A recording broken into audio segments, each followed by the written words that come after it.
são mais antigas do que a própria agricultura que a gente tem hoje em dia. Do Exatamente, exatamente. Então eu vejo que isso não vem como algo que agrega, mas vem algo como resgatar as tradições, né? Seriam os manejos que a gente tinha acesso na época, que a gente hoje em dia tem cabimento, não é algo que precisa ser distinguido, tem distinção. Então eu vejo que parte muito de uma forma mais, óbvio que é menos nociva, mas também tem muita parte de que há essa como é que se fala? Essa negação da implementação dessas práticas pela questão monetária também. Claro. Vai ter um retorno muito menor. Tudo é o capitalismo, né? Como a gente fala, a base toda. Eu concordo com você, Henrique, mas assim, eu vejo como um incremento a partir do momento que a escola tem esse grande boom da questão da educação ambiental. A gente não falava em agroecologia. A gente falava em educação ambiental e essas questões, por exemplo, a discussão das hortas escolares. Ela vem por dentro das políticas públicas de educação ambiental. A gente não usava o termo agroecologia na escola, né? Estou falando do específico dos projetos de políticas públicas de educação.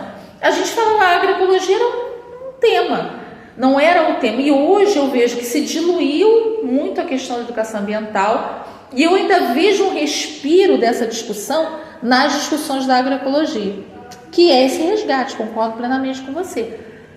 Mas que sofre uma luta muito grande por conta do agronegócio. Eu acho que não é só isso também do agronegócio, tem muita questão das pautas raciais e de outras coisas. Né? Sim, aquilo que a gente falava do apagamento dos saberes populares, da hierarquização, com certeza.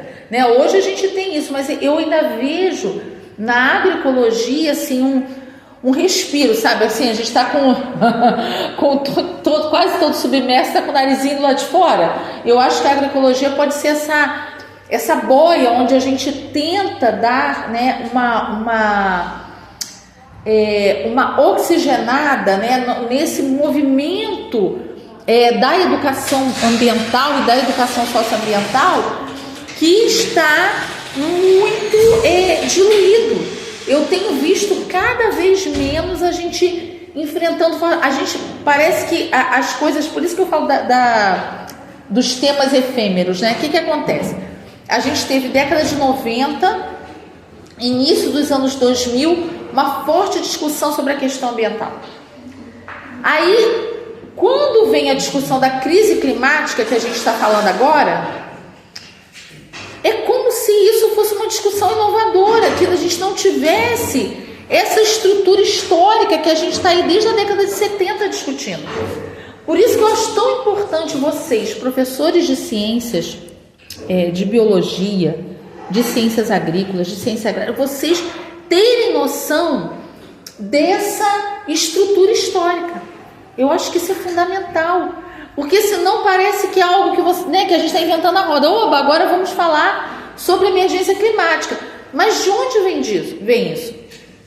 Na década de 60, pós-segunda guerra, gente, a gente já estava falando isso.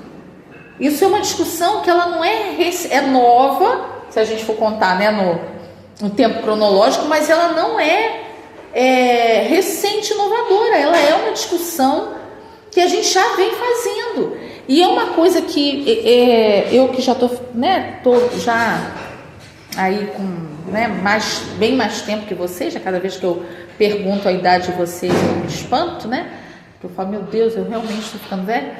Mas assim, como é que às vezes cada vez mais os processos históricos vêm sendo apagados? E a geração de vocês, a sensação que me dá é que vocês acham que isso está começando agora.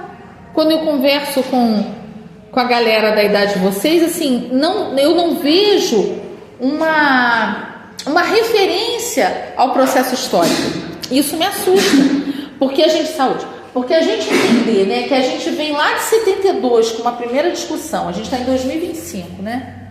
E que nesse período todo se fez muita coisa que vai sendo apagada, e a gente, claro, que não é a gente achar que o marco é 72, óbvio que antes a gente já tinha movimento. Se a gente for pensar, né, nos movimentos da década de 60 contra a guerra do Vietnã, foram movimentos já que a gente pode considerar como movimentos ambientais, né? O Faça Amor, Não Faça Guerra, o movimento pela liberação sexual, os movimentos feministas, tudo isso está dentro de um grande, que a gente não está falando aqui, aí é uma outra, né, armadilha paradigmática que a gente cai, que é a gente pensar que a gente está falando de ambiente falando só de natureza.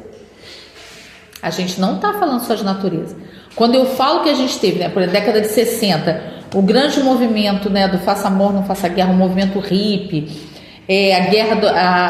o movimento contra a guerra do Vietnã, que, gente, na guerra do Vietnã, a gente vai ter o agente laranja, vocês sabem dessa história, né? Que os vietnamitas ganhando a guerra, os Estados Unidos criam um herbicida.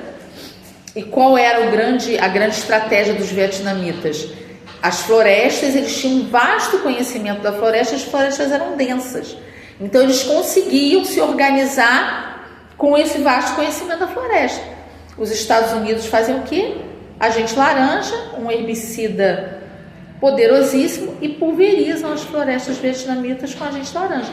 As folhas todas caem, as árvores morrem. Então a gente vai ter já nesse momento, na década de 60, pós Segunda Guerra Mundial, essa discussão dos grandes movimentos ambientais, quando a gente tem Woodstock, por exemplo. Tem nessa ver que, nessa questão da guerra, que quando você vai ver essas matas hoje em dia, essas armadilhas que os vietnamitas faziam, hoje em dia viraram meio que um ponto turístico. Sim. Onde eles fazem uma exposição. E lá muitas pessoas, quando vão para eles, falam assim, como é que caíram nisso? Porque a mata está muito menos densa do que era na época. Exatamente, porque os Estados Unidos vai e faz, né? Que cria, usa o agente laranja, né?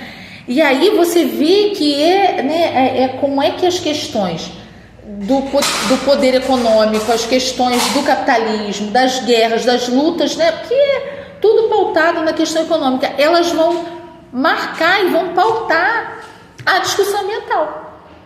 E que esses movimentos que surgem depois e que vão tentar incluir na educação, nas políticas públicas de educação, esse processo reflexivo são muito importantes. Gente, quando eu era aluna aqui, né,